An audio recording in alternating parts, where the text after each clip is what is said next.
देश को आज 9 वंदे भारत ट्रेन की सौगात मिलने जा रही है। 11 स्टेट से होकर गुजरने वाली 9 ट्रेनों के जरिए रफ्तार बढ़ेगी। प्रधानमंत्री मोदी संबोधित कर रहे हैं लोगों को, आपको सीधे लिए चलते हैं। 140 करोड़ भारतीयों की आकांक्षाओं से बिल्कुल मैच कर रही है और यही तो आज का भारत चाहता है। यही तो नए भारत के युवाओं, उद्यमियों, महिलाओं, प्रोफेशनल्स, कारोबारियों, नौकरी पेशा से जुड़े लोगों की एस्पिरेशंस है।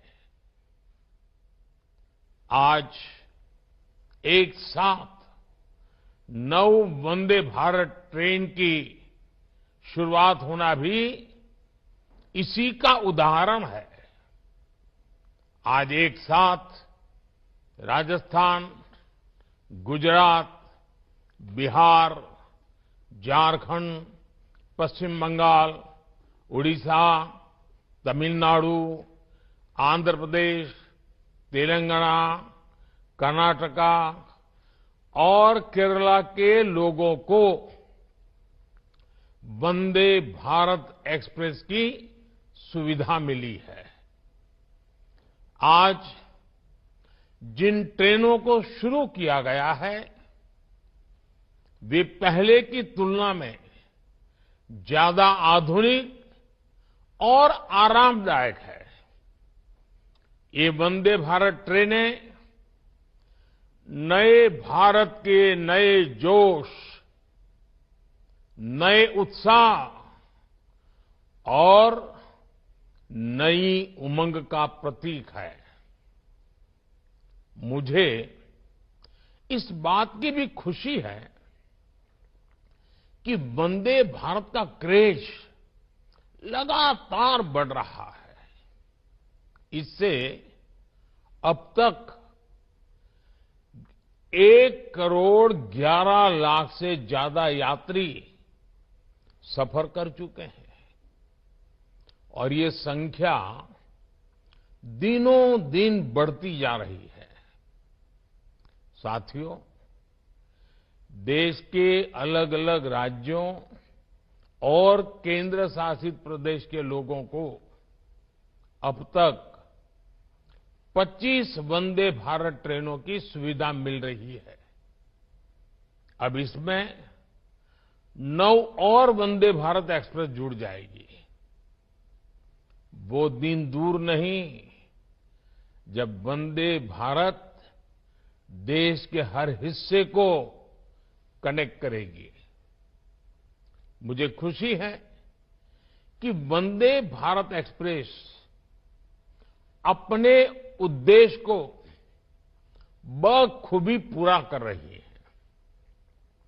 ये ट्रेन उन लोगों के लिए बहुत महत्वपूर्ण हो गई है जो सफर का समय कम से कम रखना चाहते हैं। ये ट्रेन उन लोगों की बहुत बड़ी जरूरत बन गई है जो दूसरे शहर में कुछ घंटों का काम खत्म करके उसी दिन लौट आना चाहते हैं। वंदे भारत ट्रेनों ने पर्यटन और आर्थिक गतिविधियों में भी तेजी ला दी है। जिन जगहों तक वंदे भारत एक्सप्रेस की सुविधा पहुंच रही है वहां पर्यटकों की संख्या बढ़ रही है। पर्यटकों की संख्या बढ़ने का मतलब है वहां कारोबारियों, दुकानदारों की आय में भी बढ़ोतरी हो रही है। इससे वहां रोजगार के नए अवसर भी तैयार हो रहे हैं। मेरे परिवारजनों, भारत में आज जो उत्साह और आत्मविश्वास का वातावरण बना है वैसा पिछले कई दशकों में नहीं बना था। आज हर भारतवासी अपने नए भारत की उपलब्धियों से गौरवान्वित है। चंद्रयान-3 की सफलता ने सामान्य मानवी की उम्मीदों को आसमान पर पहुंचा दिया है। आदित्य L1 की लॉन्चिंग ने हौसला दिया है कि अगर इरादा मजबूत हो तो कठिन से कठिन लक्ष्य को भी हासिल किया जा सकता है। G20 समिट की कामयाबी ने ये विश्वास दिया है कि भारत के पास डेमोक्रेसी, डेमोग्राफी और डायवर्सिटी की कितनी अद्भुत ताकत है। आज भारत के कूटनीतिक कौशल की दुनिया भर में चर्चा हो रही है। हम हमारे विमेन लेड डेवलपमेंट के विजन को दुनिया ने सराहा है। अपने इस विजन पर आगे बढ़ते हुए सरकार ने संसद में नारी शक्ति वंदन अधिनियम पेश किया था। नारी शक्ति वंदन अधिनियम के आने के बाद हर सेक्टर में महिलाओं के योगदान और उनकी बढ़ती भूमिका की चर्चा हो रही है। आज कई रेलवे स्टेशनों का संचालन भी पूरी तरह से महिला कर्मचारियों द्वारा किया जा रहा है। मैं ऐसे प्रयासों के लिए रेलवे की सराहना करता हूं। देश की सभी महिलाओं को नारी शक्ति वंदन अधिनियम के लिए फिर से बधाई देता हूं। साथियों, आत्मविश्वास से भरे इस माहौल के बीच अमृतकाल का भारत अपनी वर्तमान और भविष्य की जरूरतों पर एक साथ काम कर रहा है। इंफ्रास्ट्रक्चर की प्लानिंग से लेकर एग्जीक्यूशन तक में हर स्टेक होल्डर में तालमेल रहे, इसके लिए पीएम गति शक्ति नेशनल मास्टर प्लान बनाया गया है। देश में ट्रांसपोर्टेशन का खर्च कम हो, हमारे एक्सपोर्ट्स की लागत कम से कम हो, इसके लिए नई लॉजिस्टिक पॉलिसी लागू की गई है। देश में ट्रांसपोर्ट का एक माध्यम दूसरे को सपोर्ट करे, इसके लिए मल्टी मॉडल कनेक्टिविटी पर जोर दिया जा रहा है। इन सारे प्रयासों का बड़ा लक्ष्य यही है कि भारत के नागरिक के लिए ईज ऑफ ट्रैवल बढ़े, उसका कीमती समय बचे। ये वंदे भारत ट्रेनें इसी भावना का एक प्रतिबिंब है। साथियों, भारतीय रेलवे देश के गरीब और मिडिल क्लास की सबसे भरोसेमंद सहयात्री है। हमारे यहां एक दिन में जितने लोग ट्रेन में सफर करते हैं, उतनी तो कई देशों की आबादी भी नहीं है। ये दुर्भाग्य रहा कि पहले भारतीय रेलवे को आधुनिक बनाने पर उतना ध्यान दिया ही नहीं गया। लेकिन अब हमारी सरकार भारतीय रेलवे के कायाकल्प में जुटी है। सरकार ने रेल बजट में अभूतपूर्व बढ़ोतरी की है। 2014 में रेलवे का जितना बजट था, इस साल उससे 8 गुना ज्यादा बजट दिया गया है। रेल लाइनों का दोहरीकरण हो, बिजलीकरण हो, नई ट्रेनों को चलाना हो,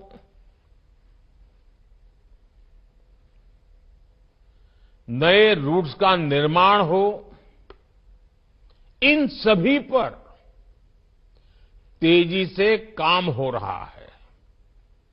साथियों, भारतीय रेल में यात्रियों के लिए अगर ट्रेन चलता फिरता घर होती है, तो हमारे रेलवे स्टेशन भी उनके अस्थायी घर जैसे ही होते हैं।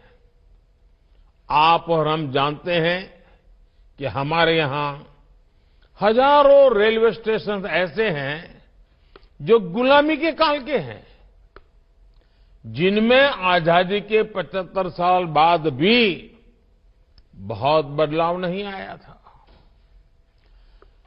विकसित होते भारत को अब अपने रेलवे स्टेशनों को भी आधुनिक बनाना ही होगा।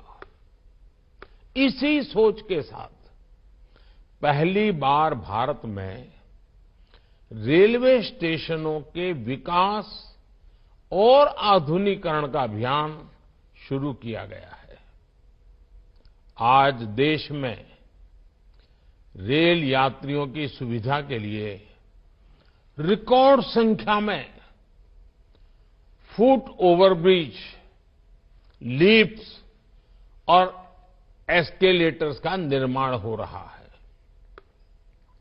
कुछ दिनों पहले ही देश के 500 से ज्यादा बड़े स्टेशनों के रीडेवलपमेंट का काम शुरू किया गया है। अमृत काल में बने ये नए स्टेशन अमृत भारत स्टेशन कहलाए जाएंगे। ये स्टेशन आने वाले दिनों में नए भारत की पहचान बनेंगे। मेरे परिवारजनों, रेलवे स्टेशन कोई भी हो, उसका एक स्थापना दिवस जरूर होता है, जन्म दिवस जरूर होता है। मुझे इस बात की खुशी है कि अब रेलवे ने रेलवे स्टेशनों का जन्मोत्सव यानी स्थापना दिवस मनाना शुरू किया है। हाल ही में तमिलनाडु के कोयम्बटूर, मुंबई के छत्रपति शिवाजी टर्मिनस, पुणे समेत कई स्टेशनों के स्थापना दिवस को सेलिब्रेट किया गया। कोयम्बटूर के रेलवे स्टेशन ने तो यात्रियों की सेवा के 150 वर्ष पूरे किए हैं। ऐसी उपलब्धियों पर वहां के लोगों को गर्व होना बहुत स्वाभाविक है। अब रेलवे स्टेशनों का जन्मदिवस मनाने की इस परंपरा का और विस्तार किया जाएगा। इससे ज्यादा से ज्यादा लोगों को जोड़ा जाएगा। मेरे परिवारजनों, अमृत काल में देश ने एक भारत श्रेष्ठ भारत इस विजन को संकल्प से सिद्धि का माध्यम बनाया है। 2047 के जब देश आजादी के 100 साल मनाएगा, 2047 विकसित भारत का लक्ष्य हासिल करने के लिए हर राज्य के लोगों का विकास भी उतना ही जरूरी है। पहले की सरकारों में जब कैबिनेट का गठन होता था, तब इस बात की सबसे ज्यादा चर्चा होती थी कि रेल मंत्रालय किसको मिलेगा। माना जाता था कि रेल मंत्री जिस राज्य से होगा, उसी राज्य में ज्यादा ट्रेनें चलेगी। और उसमें भी होता ये था कि नई ट्रेनों की घोषणाएं तो कर दी जाती थी, लेकिन पटरी पर बहुत कम ही उतरती थी। इस स्वार्थ भरी सोच ने रेलवे का ही नहीं, देश का बहुत बड़ा नुकसान किया, देश के लोगों का नुकसान किया। अब देश किसी राज्य को पीछे रखने का जोखिम नहीं ले सकता। हमें सबका साथ, सबका विकास के विजन को लेकर आगे बढ़ते रहना होगा। मेरे परिवारजनों, आज मैं रेलवे के अपने परिश्रमी कर्मचारियों से भी एक बात कहूंगा। जब कोई दूसरे शहर या दूर किसी जगह से यात्रा करके आता है, तो उससे सबसे पहले यही पूछा जाता है कि सफर कैसा रहा।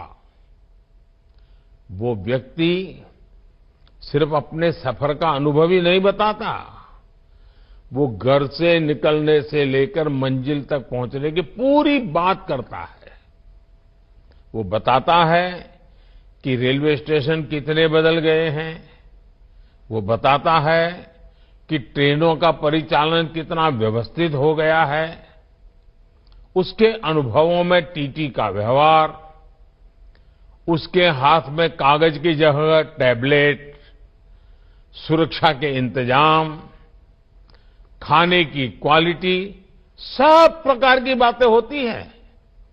इसलिए आपको, रेल के हर कर्मचारी को ईज ऑफ ट्रैवल के लिए, यात्रियों को अच्छा अनुभव देने के लिए लगातार संवेदनशील रहना होता है। और आजकल ये बातें जब सुनने को मिलती है कि इतना अच्छा हुआ, इतना अच्छा हुआ, इतना अच्छा हुआ, तो मन को एक खुशी मिलती है।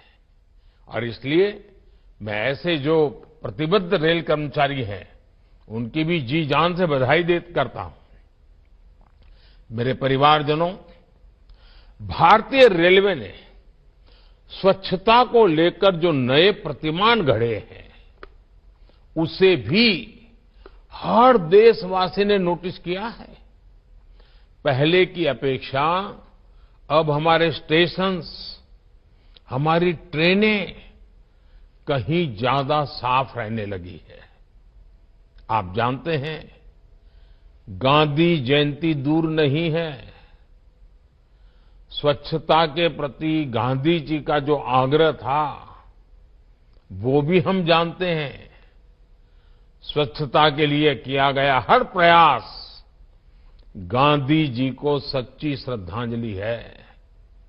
इसी भावना के साथ अब से कुछ दिन बाद 1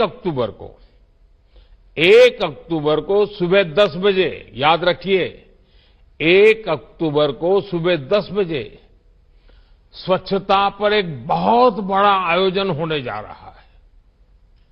देश के कोने में हो रहा है और देशवासियों के नेतृत्व में हो रहा है।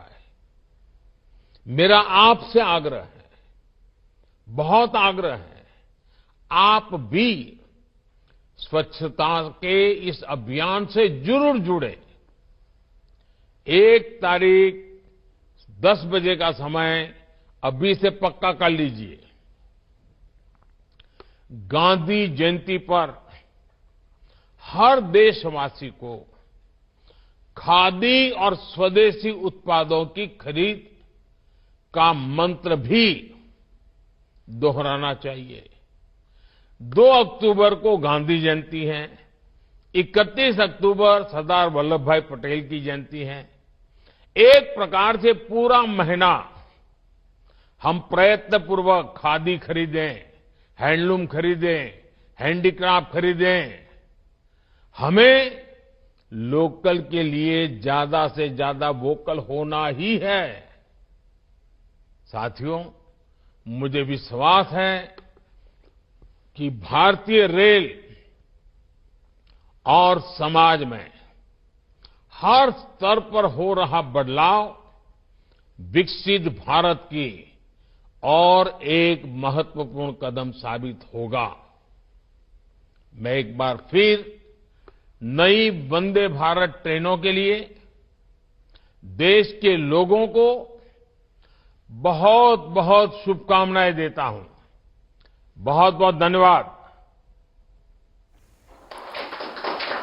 तो देखिए, आज 9 वंदे भारत एक्सप्रेस को हरी झंडी प्रधानमंत्री नरेंद्र मोदी की तरफ से दिखाई गई। 11 राज्यों से होकर ये वंदे भारत एक्सप्रेस गुजरेंगी। प्रधानमंत्री नरेंद्र मोदी ने कहा कि पहले की अपेक्षा रेलवे स्टेशन अब ज्यादा साफ रहते हैं। पहले रेल मंत्री अपने राज्य में ट्रेन चलवाते थे, अब रेलवे में किसी के साथ भेदभाव नहीं होता है। पहले ट्रेनों के आधुनिकीकरण पर फोकस नहीं होता था, अब रेलवे में सुरक्षा और बाकी सुविधाएं भी बढ़ी हैं। पहले की अपेक्षा रेलवे स्टेशन ज्यादा साफ हो रहे हैं। प्रधानमंत्री नरेंद्र मोदी ने आज 9 वंदे भारत एक्सप्रेस को हरी झंडी दिखाई और कैसे रेलवे का जो इंफ्रास्ट्रक्चर है वो हाईटेक हो रहा है, कैसे रेलवे हमारी आधुनिक हो रही है, ये प्रधानमंत्री नरेंद्र मोदी बताते हुए नजर आए। और ये भी साफ तौर पर कहा कि पहले रेलवे के मामले में भी इस देश में भेदभाव हुआ करता था, क्योंकि पहले के जो रेल मंत्री हुआ करते थे वो सिर्फ अपने राज्यों में रेल की सुविधा दिया करते थे, लेकिन अब ऐसा नहीं है। अब भेदभाव नहीं होता, पूरे देश को रेल कनेक्टिविटी से जोड़ा जा रहा है, आधुनिकीकरण को प्रायोरिटी दी जा रही है और इसी का नतीजा है कि 9 वंदे भारत एक्सप्रेस को आज एक साथ हरी झंडी दिखाई गई है। 11 राज्यों से होकर ये हाईटेक जो ट्रेनें हैं वो गुजरेंगी, जिसमें राजस्थान, तमिलनाडु, तेलंगाना, आंध्र प्रदेश, कर्नाटक, बिहार, पश्चिम बंगाल, केरल, ओडिशा, झारखंड और गुजरात राज्य शामिल हैं, जिन राज्यों को ये सौगात मिली है। इंडिया टीवी हर वक्त हर जगह डाउनलोड करने के लिए सर्च करें India TV news Google play store या ऐप स्टोर पर।